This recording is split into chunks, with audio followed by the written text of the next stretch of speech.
real people is so much nicer than these crazy little icons that I see all over my screen. So I don't care if you're in your pajamas, if you have bedhead, if your dog's going to crawl up in your lap in the middle of all of this, whatever the case may be.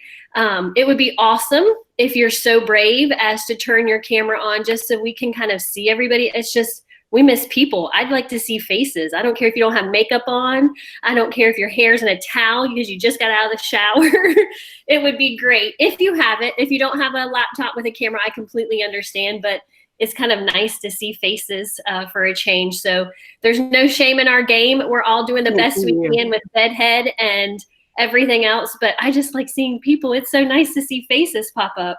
You need to So if you're feeling brave enough, Kelly, I hear you now on there. If you want to turn your cameras on, that's great. If you don't want to, completely understand, but it's just really nice to see faces, and I miss seeing all these faces.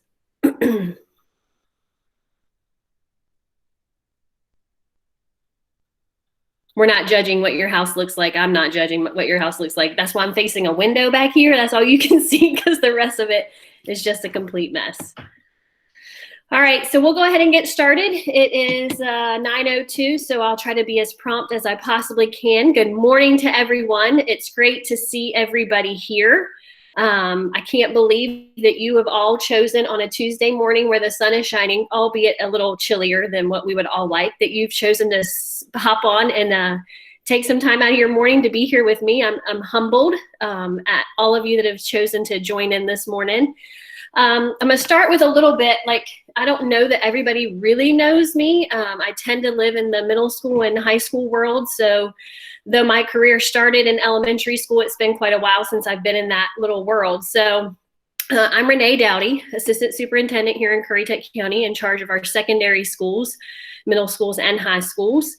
But I am born and raised here in Currituck, a product of Currituck County schools. I went to Mayock Elementary School and then went to JP Knapp when it was junior high, back when we had actual junior highs. You guys, some of you know what I'm talking about. Christy might be a little too young to know what a junior high is, but the rest of us know. And then I graduated from Currituck County High School in the class of 96. Went off to play college softball and go to school at Chowan University.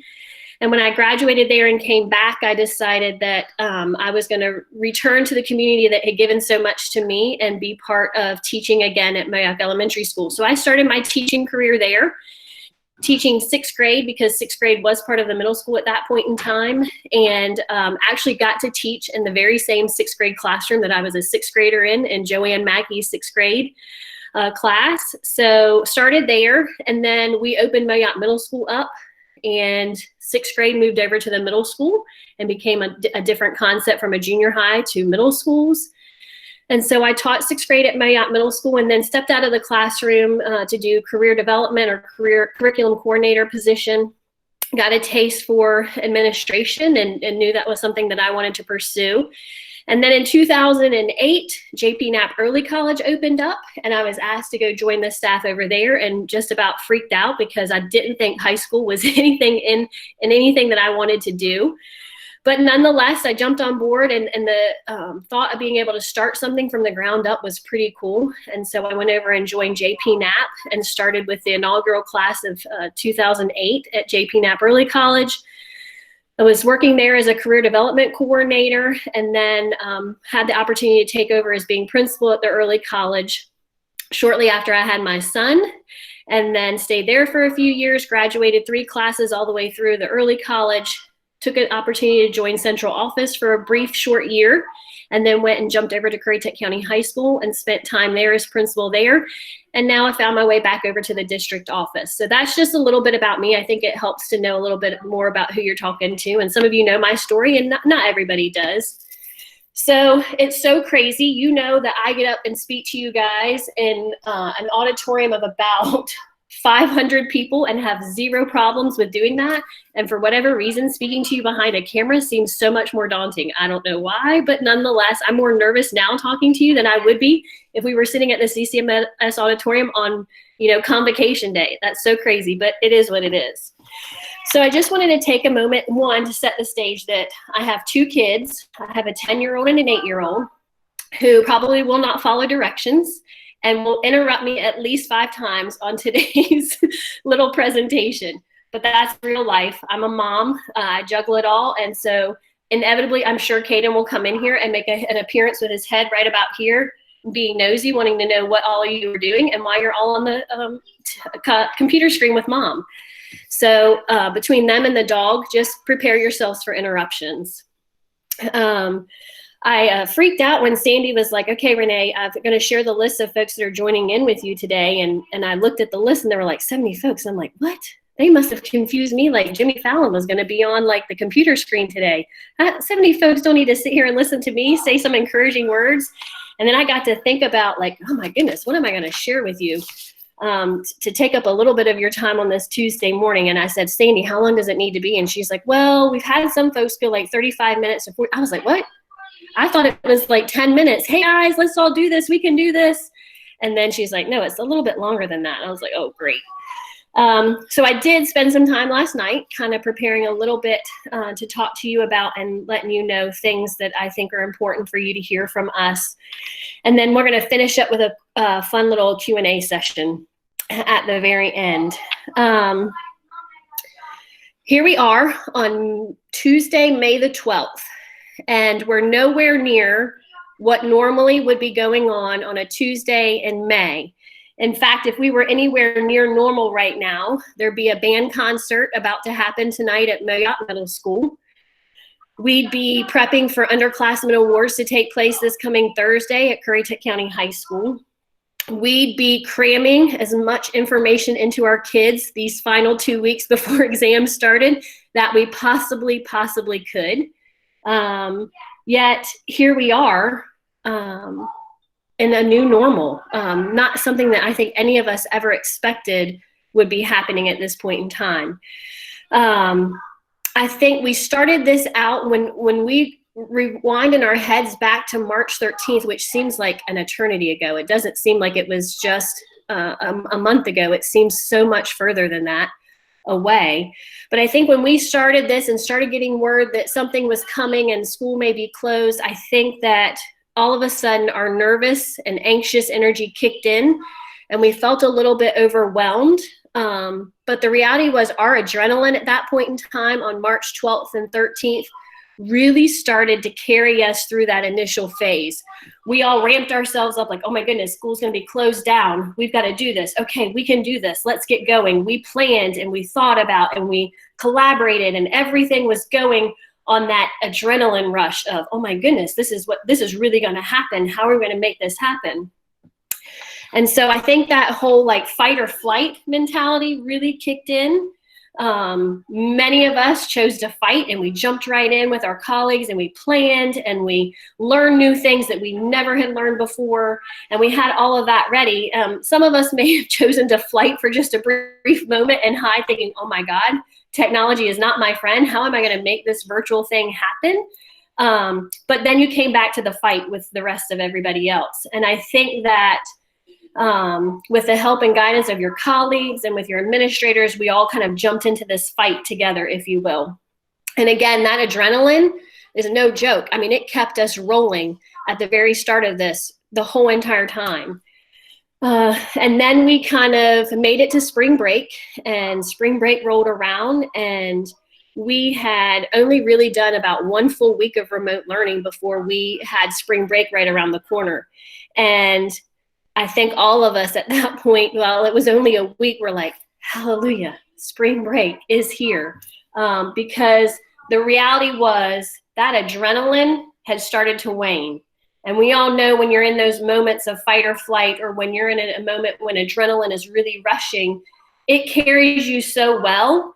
But the moment it starts to wane, we crash, and we crash hard. And so I think that that adrenaline wearing off and the fact that spring break was timed right where it was really a saving grace for all of us. I think we were exhausted. I think our parents were exhausted. I think our students were just tired of the uncertainty. I think that people lose a lot of thought about how difficult mentally what we've just had to do has become. I think that we completely work hard every day in the physical aspect of running kids around, moving to specials and coming back from specials and going to lunch duty and covering bus duty and staying after school to lesson plan. And that physical part is what we all know and what we all expect.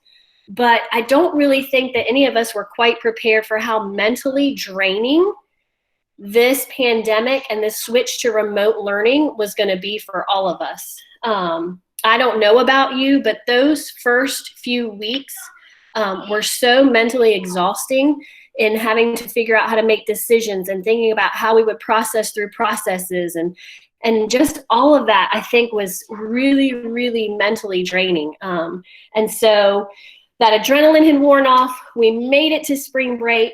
And then the state started finally issuing guidance that we were all kind of waiting on, and what's going to happen, and what are we going to do about this, and how are we going to handle grades. And so then we started getting more information. And unfortunately, I think as we started getting more information, it just created more questions.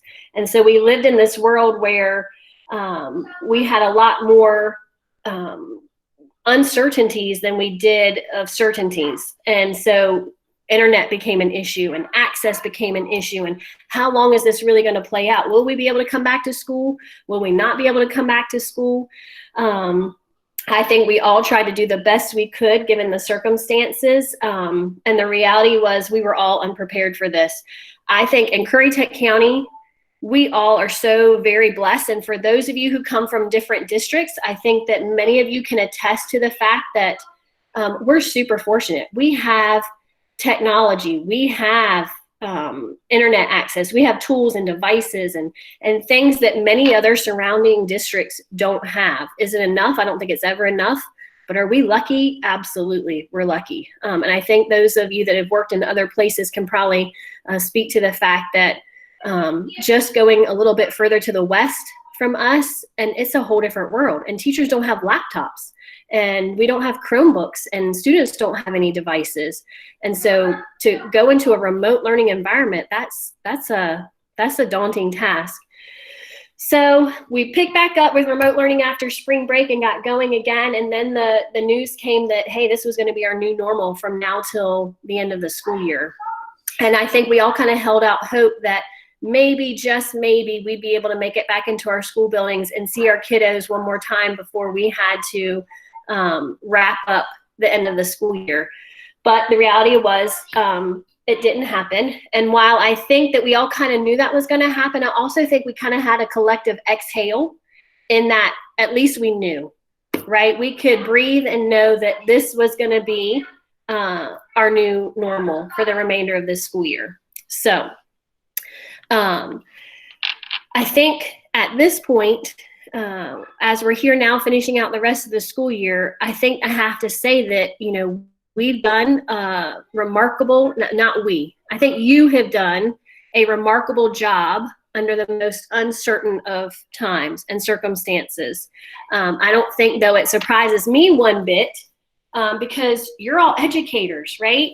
And by very definition, an educator's adaptable and flexible and resilient. And you have been used to fire drills right in the middle of science experiments. You've been used to temper tantrums right in the middle of observations by your administrators, power outages in the middle of these flawless lessons involving technology, yet you adapt and you overcome. So time and time again, I think this was what we expected. You've done exactly what we always knew you did every single day. I think the difference maybe is now other people are getting a chance to see just how resilient you are as educators.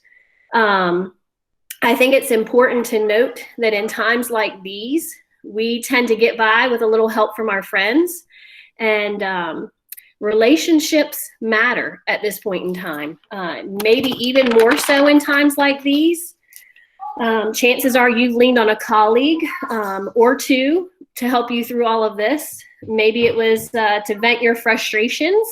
I'm guilty of that a few times and having to do that. Maybe it was for some tech support. I know some of you out there have called a friend, phoned a friend to figure out how to post this to Dojo or how to use Seesaw. That was me. I've never used Seesaw before, and Emerson's classes are all on Seesaw. So I was like, what in the world do I do? I've never used this before. I think relationships with each other as a school family are so critical to our successes, whether that's in your grade level or in our departments, in your school, but more importantly, throughout our district. Relationships matter.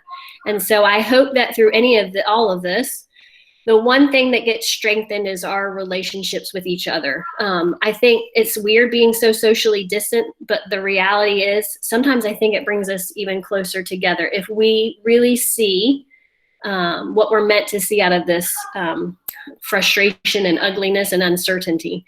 I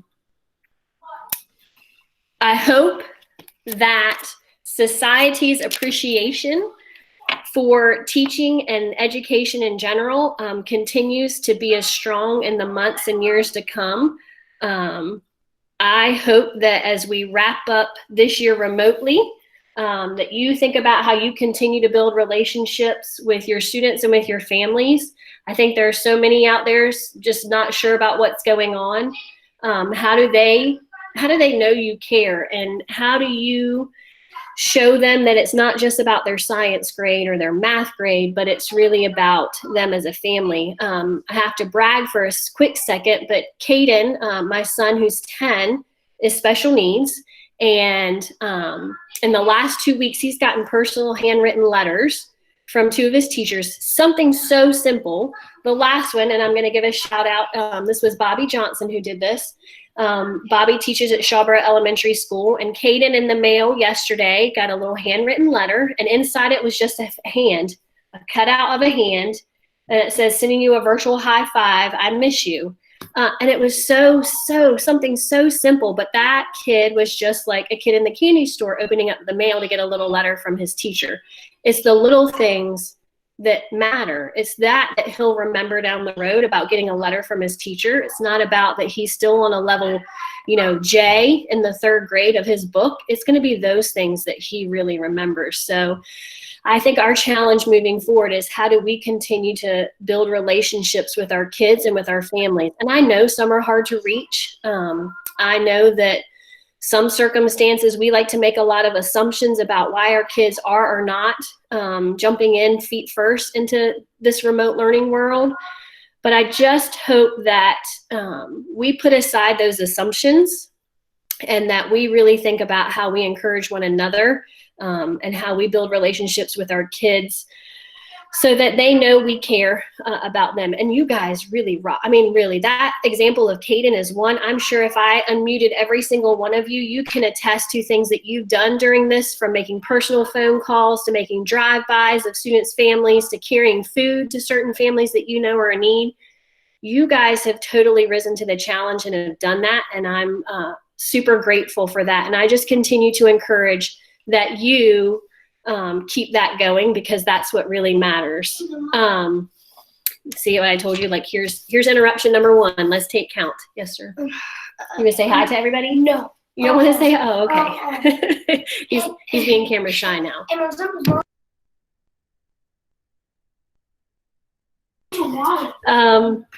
Sorry about that. He's FaceTiming his Aunt Shell, and he wanted to tell me all about that.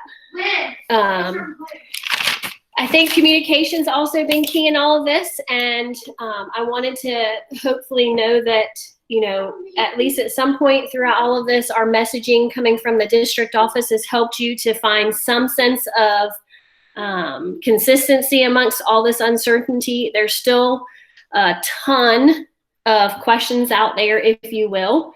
And I always tease Kevin Goins. I see Kevin on here. Kevin's my favorite person when the weather calls for snow or the weather calls for a hurricane, right? Because inevitably I get a text from Kevin that says, hey, Renee, what do you think we're going to do about tomorrow?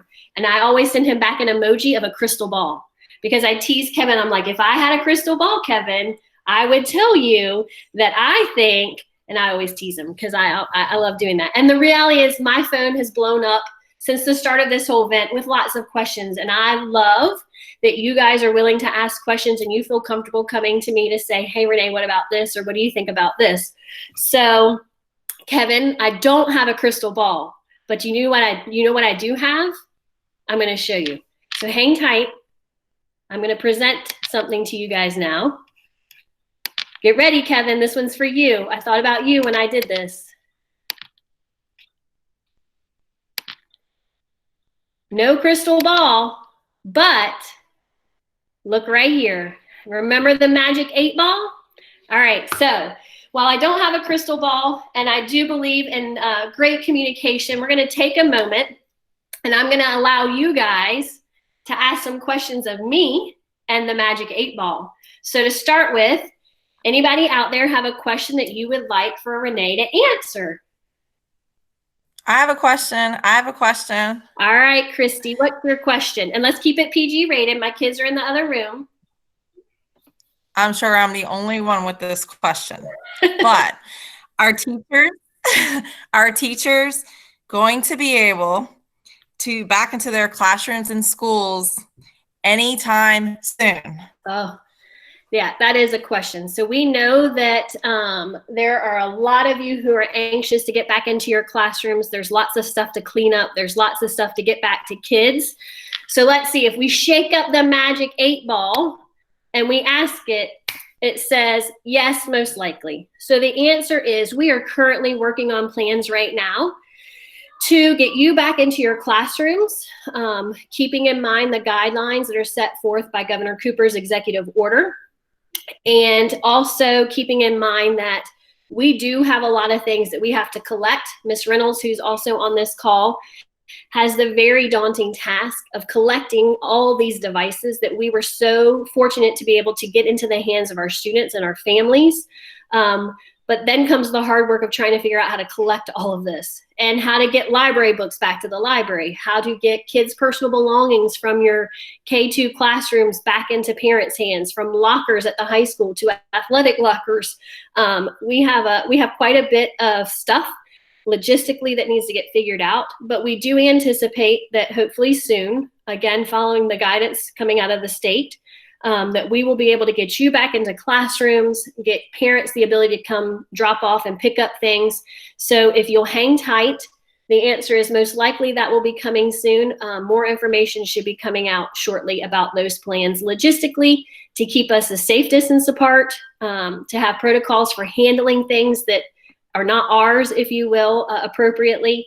And so that's a good question, Chrissy. The answer is most likely according to our magic 8 ball.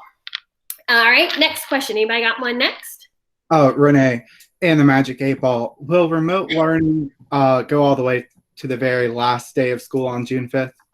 Oh, that's a great question too. So here lately, that's been probably the most frequently asked question, second to graduation. We have talked a lot about graduation. But the next, I think, most frequently asked question, Jason, is how long are we going to do this? And I think it's not because you don't know it's valuable. I do think that you understand that. But again, that adrenaline has waned. You are finding probably less students engaging in the process because we're all tired. So if I had to shake up the magic 8 ball and ask your question about, will we go with this all the way to the last day? The answer is not that one. The answer is, my sources say no. So we are currently in deliberations about trying to figure out when remote learning will wrap up for the school year. Obviously, I think in the regular setting, if we were all still in our classrooms right now, we are cramming for those exams and EOGs and EOCs that are coming up. But we know that when exams begin, new instruction has to stop because we can't be teaching kids new things when tests are given out to students. So we're working behind the scenes and having lots of discussions because I'm going to tell you, the state's guidance very clearly states that remote learning should go on until the very last day of the academic calendar. We also know that we have some very daunting tasks ahead of us not just the whole collection and return of materials and personal belongings and all of that. That's one thing. But if you're a K through 8 teacher, you have to provide parent feedback at the end of the school year about, their child's progress in your classrooms, because K through 5, you're not getting any grades. You've been tasked with creating some type of feedback, which we're handling the majority of that work for you. Middle school, same thing. High school teachers, if you've heard anything about the grading guidance, students in grades 9 through 11, we have to literally talk to every student and get their thoughts about whether or not they want to take numeric grades or the PCWC grades. So then we have graduation. We have to try to close out a year, try to get ready for the next school year. There's a lot of work to be done. And so we are working behind the scenes to discuss when we will officially stop remote learning, so that we can begin the closeout of the school year and begin planning for a smooth transition from this year to next school year. So my sources say we probably won't go all the way till the very end. So stay tuned, and we'll be sending out some more information about that coming shortly. All right, anybody else? I hear somebody. Is it me? No. Oh, it is me. That's Julie. I couldn't unmute myself forever. Speaking of next year, is the school year really going to start on August 17th?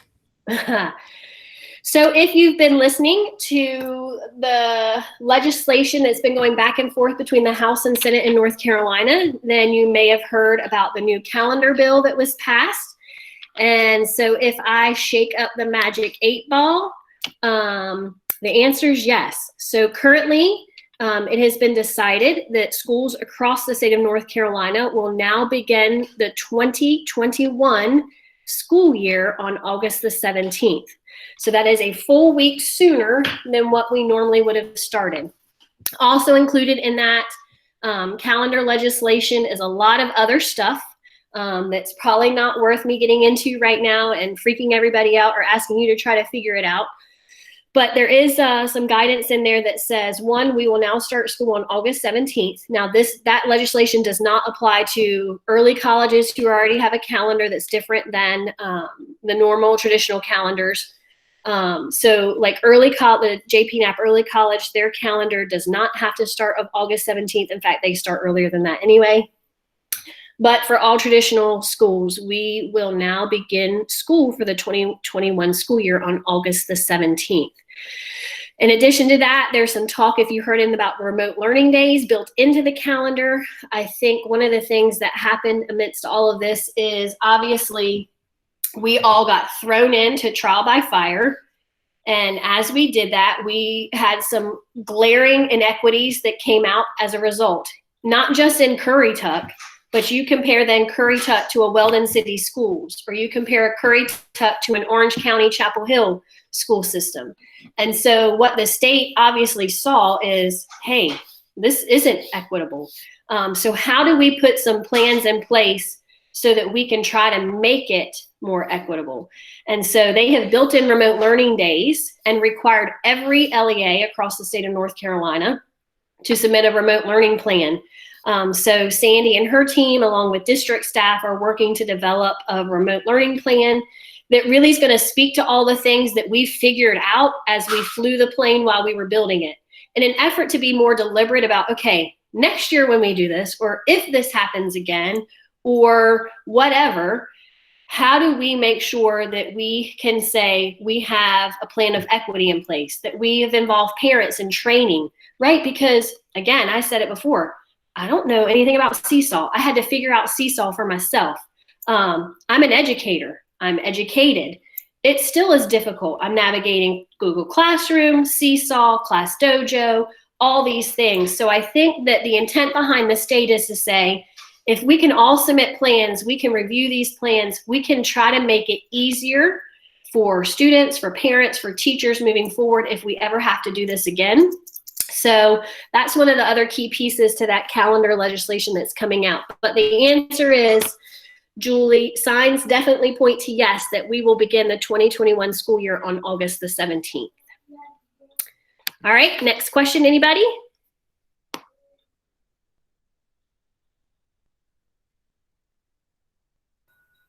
I have one. Who's that? Joe, can you hear me? Hey, Joe. Hey, will the guidelines that's been set down for the COVID-19 masks, social distancing, and all that kind of thing, will that have a major impact on how we do school next year? So, Joe, I think that you absolutely hit a nail on the head. So, again, here's where we improvise. So, all my people that have asked questions before now, Joe, have been scripted, and I sent them the questions. I'm going to tell them myself. So now you're jumping in with one trying to throw me a curveball with a magic 8-ball. Sorry. No, it's good. I don't mind these things, and this is where I get a lot more comfortable than if it's something else. So you kind of jumped ahead to the question that we are going to ask about these guidelines and the impact that they have coming up for next school year. So I will tell you, the State Department of Public Instruction has a task force that has been formed consisting of superintendents, teachers of the year, Department of Health and Human Services, you name it, all coming together to talk about reentry and what reentry could, should, will look like for next school year. Keeping in mind that I was on a superintendent's call the other day with our Region 1 superintendents, and one of them so poignantly spoke to the fact schools are not designed to be socially distanced places. A school bus is not a place that you can socially distance. Cafeterias, even though we could probably eat in classrooms and do some modifications to that, hallway transitions, we are just not equipped to be places where it's very easy to social distance. Take away from the fact you have a kindergarten baby who's starting school for the first time, crying, wanting a hug, and snot's rolling out of their face and tears are rolling down their eyes. Are you going to keep socially distanced from that kid and not wrap your arms around them and love on them?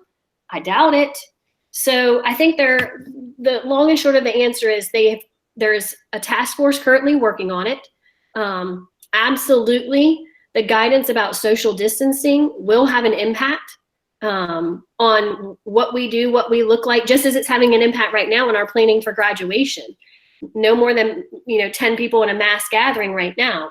Really hard to hold a graduation for 250 Currituck County High School students with those kind of restrictions in place. So the answer, I think, is yes. The magic 8-ball didn't give me that answer, but there's a task force working on it now. And I think as we get closer to wrapping up the year, seeing what happens as our state starts to reopen, will have a huge impact on what happens for the fall. Renee, I've got a question. All right, Ms. Harris.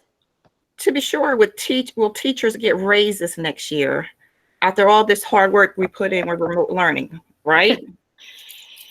Right. So you've been busting your tail. If ever there was a time, I think, where people needed to appreciate you more and say, oh my goodness, you are so certainly underpaid, which we all knew that from the get-go. I think the harsh reality in this is the outlook's not so good. And I say that because if again, you're one of those people that listens to State Board of Education meetings, if you listen to the state legislature during their meetings, and you can find all that online, there's live audio if you really are bored and need to put in your iPods, your AirPods, and go walk around and listen to it. We know that COVID-19 and this pandemic has had a significant impact on our economy. And it will not discriminate about which areas and subsectors of the revenue sources it impacts. And so schools are not going to be immune to that impact. So there have been talk already in the state legislature about holding everything and freezing everything. And my goodness, we are right this minute still operating on a 2018-19 budget, in case you don't know that, right? We never got a budget this year. So there is no 19-20 budget. We're operating off of 2018-19. So, I think that, one, it's become glaringly apparent just how much you guys do and how irreplaceable you are. But the reality is the talk has already been that things will get frozen, and even budgets are going to get cut. We've had some preliminary discussions about what this could look like and the impact that this will have on schools. And I mean, to think that we would be immune from it, I think is a little crazy. We're not going to be immune from it, but we're going to hold out hope that the economy picks up and really booms. And so those impacts will be as small as possible and as minimal as possible. But the reality is we know that you deserve the raises. You've been deserving them. Those steps that got frozen and we're still not caught up to where we used to be is irreprehensible, in my opinion. But the reality is we know going forward that I think everybody's belt's going to get a little bit tighter come next year. Not any different than our personal ones at home. It's going to happen for schools as well. So unfortunately, the outlook doesn't look so good for teacher raises coming forward or budgets going forward. And I think we all just have to keep that in mind when we come up with requests for, oh, I really like this software, or, oh, I'd really like this program, or, oh, I'd really like to have this for my classroom. I think it's going to be a time where we have to live within our means. And we're very, very fortunate in Currituck County. While there's a lot more that we could have, we at least do have a lot, and we're blessed to have what we do have. Next question, anybody? So I think you've already answered this, Renee. My question is, will we return to school like normal in the fall back in our buildings? Yeah, so Joe gave us a little preview of this, and the reality is we can't predict now. We just don't know. There's so much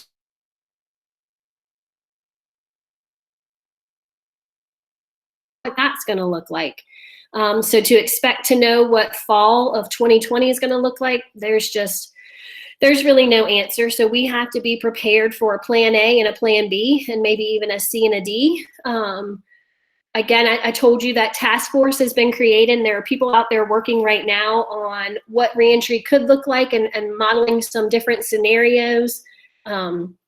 It will be a very daunting task, as I said, to say if social distancing is still part of the requirements. I don't really know how that's going to look for schools moving forward, because it's going to be a little tough for us to do. And if budgets are going to be impacted, creative ideas like, oh, well, we'll run buses with every other seat empty. We can't afford to do that in a county that's as long as ours, where transportation money is already maxed out. I mean, that's just not something that seems very feasible for us to be able to do. Or coming in on alternating days, A-day, B-day. I mean, there's crazy stuff that's floating out there in discussions about what fall could look like. The reality is we just don't know. And so hopefully, as we get through the next phase of the governor's executive order, people follow directions and we don't see a reoccurrence of a spike in cases, and we can beat this thing and return to some sense of normalcy in the fall, whatever that could look like. I mean, we really just don't know. So as much as I'd love to say, hey, we're ready to rock and roll for fall, we just can't predict that now. And so there will be some uncertainty as we proceed through the summer until we get some better guidance and see how things look. Renee, Nicole has a question in the chat about whether staff will be asked to help nurses maybe take temperatures in the fall. Again, I think that goes back to the whole, we just don't know and can't predict what it's going to look like. So in pieces and parts of the legislation that's been talked about, they talked about increasing school funding for personnel like nurses. I, as a high school principal, I remember discussions going back to installing metal detectors on school doors. And I know that sounds crazy to compare these two things, but I'm going to go there. That thought of putting metal detectors and the time it takes to get all kids funneled through and figure out what's a real issue versus, oh, it's just keys in a pocket. I mean, all that kind of craziness. I was like, oh my goodness, I can't even imagine. I think it's going to be the same thing with a fall. Like if we have to take temperature of every kid that walks through the door, like that's going to be a daunting task. And if you've got a part-time nurse, like I think JP Knapp still just has part-time nurse, I don't know how that's going to work. Just at an elementary level or, the high school level of doing that with one nurse and 1,000 kids.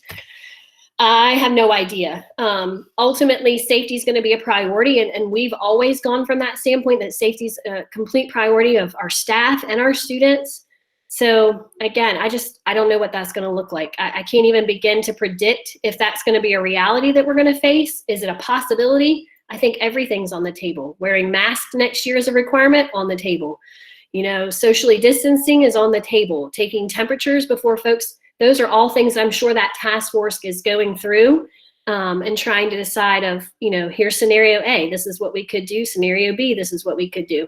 So I don't know, Nicole, it very well could have something to do with taking temperatures. Who's responsible for that? I have no idea. I find it hard enough to do my own kids accurately, so I can't imagine having to screen hundreds of kids at a time.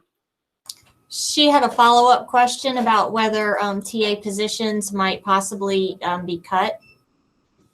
So I have not heard any discussion about position allotments being cut anywhere thus far. I think budgets will get tight, but I can't speak for the whole district picture.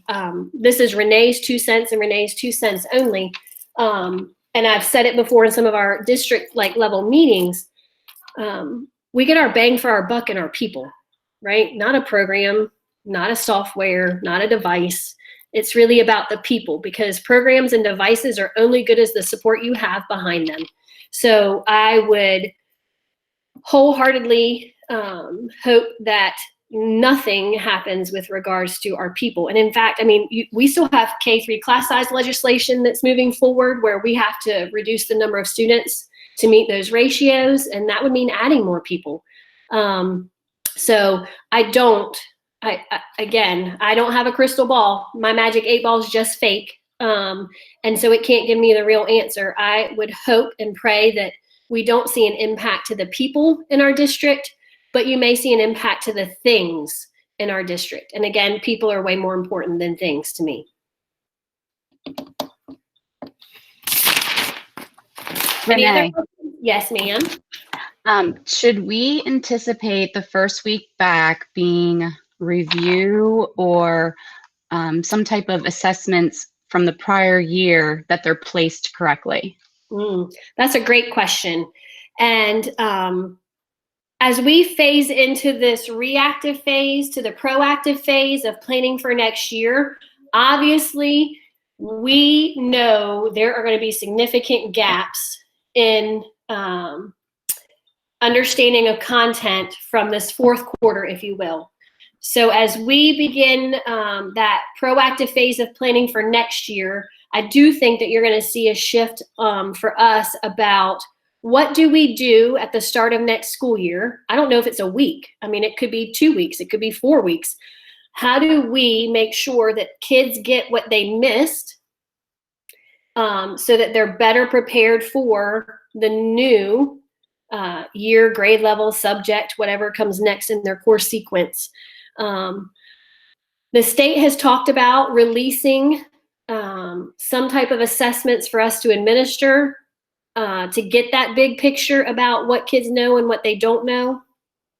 Nothing has been formalized yet, but we know we are going to have a pretty hefty lift in the fall to cover what needs to be covered from this fourth quarter now, where we can't guarantee all kids got exposure, to also keeping with next year's curriculum and fitting it all in.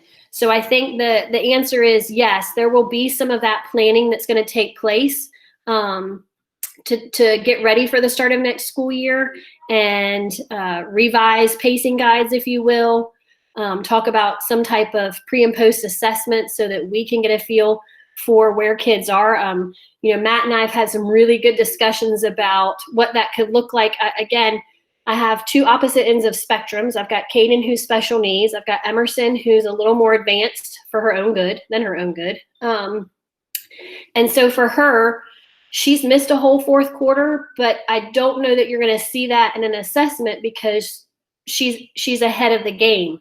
So how do we give some type of assessment for those kids that are ready to move on and can continue moving on? Again, that whole thought about differentiation and what that will look like next school year, probably more so than any, is going to be quite an undertaking. So yes, we're going to start those plans. We've already been thinking about them and the impact that they'll have moving forward. We just don't know our time frame yet. Will that be, okay, these last work days at the end of this school year, will we start that work? Will it be summer work? And then how long of a time frame will we plan to have that impact happen in the fall of next school year? And again, hoping that we are back in school buildings and in classrooms. If we're not, it takes on a whole nother level of craziness, if you will.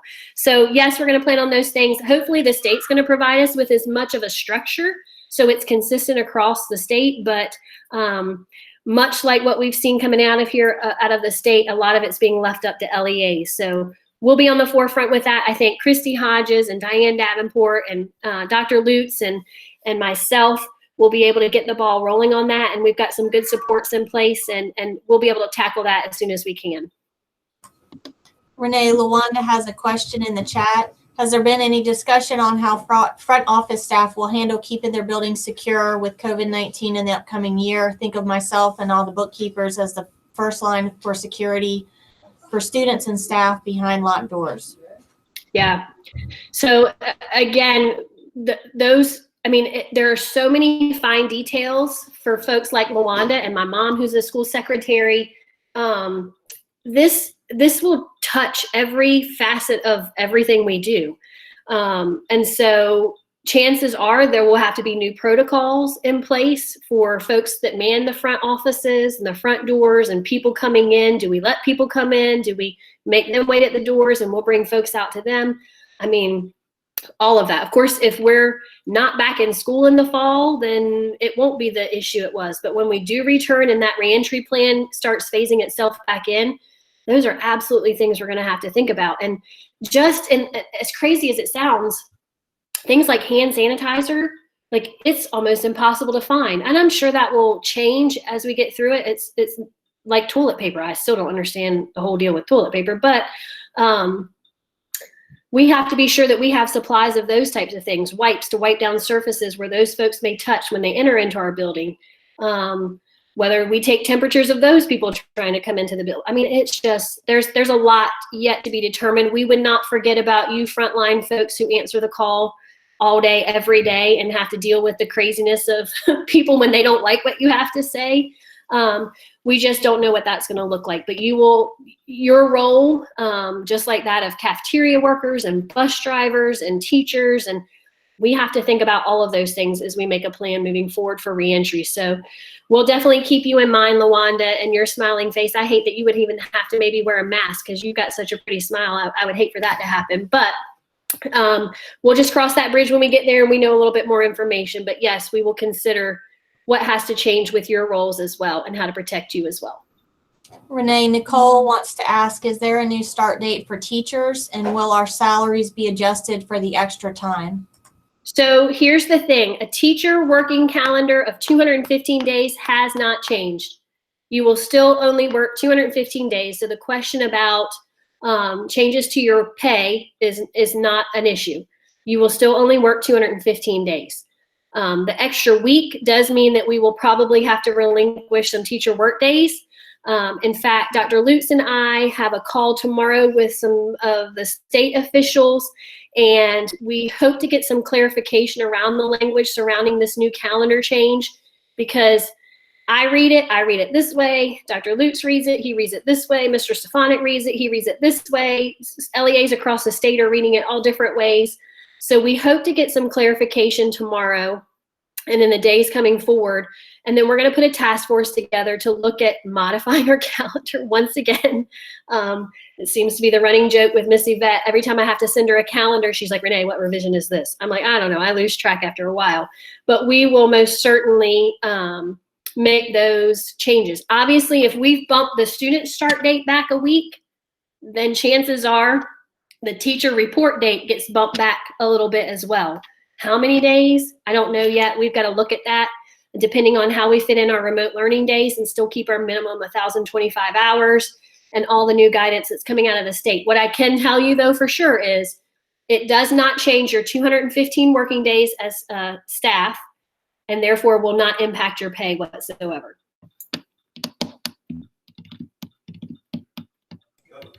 Okay, so will you continue to keep us posted on everything that's going on? Oh, that's a great question, Miss Kelly. My answer to that is, oh, not that one.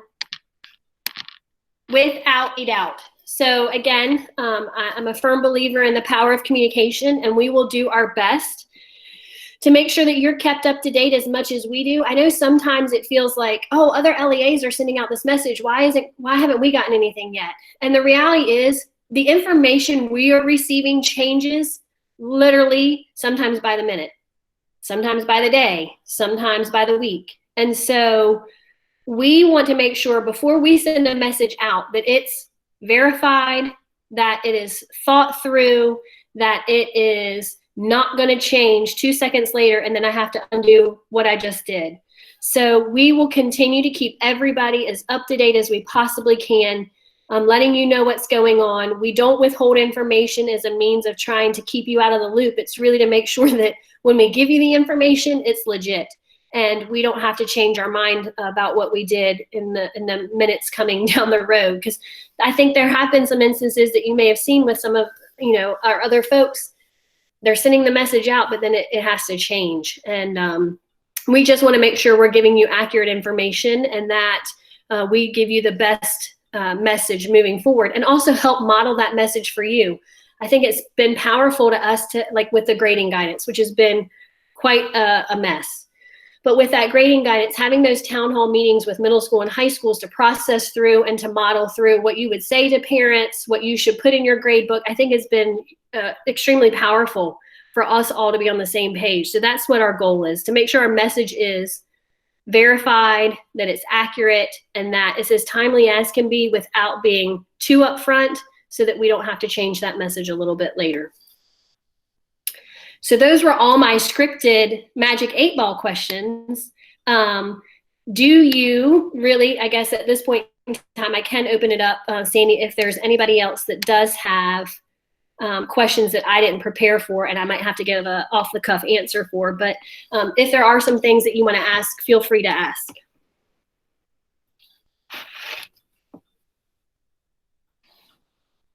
No more in the chat? Nope, I think everybody's good and appreciates. I've seen lots of information about. They appreciate you being here this morning and appreciate your sharing the information with them and your honest, transparent answers about what we're all dealing with and that we're all in this together. Absolutely. So as we get kind of closing out here, and I'll let you sign off, I just want to say, and if I could give you a big air hug through the computer screen, that you guys are doing amazing things. Never in a million years would I have thought that we'd be in this boat, but my one piece of advice moving forward is control what you can control and let go of what you can't. Stop fretting yourself over the things you can't control and just move forward. I can't wait for the day that we're all hopefully together in the same room where I can see faces and we can be in person once again. But until then, I just wish you all to stay healthy and well, and continue to love on our students because they need you and you need each other. So love on one another and love on our babies, and we'll all make it through this because we're all in this together.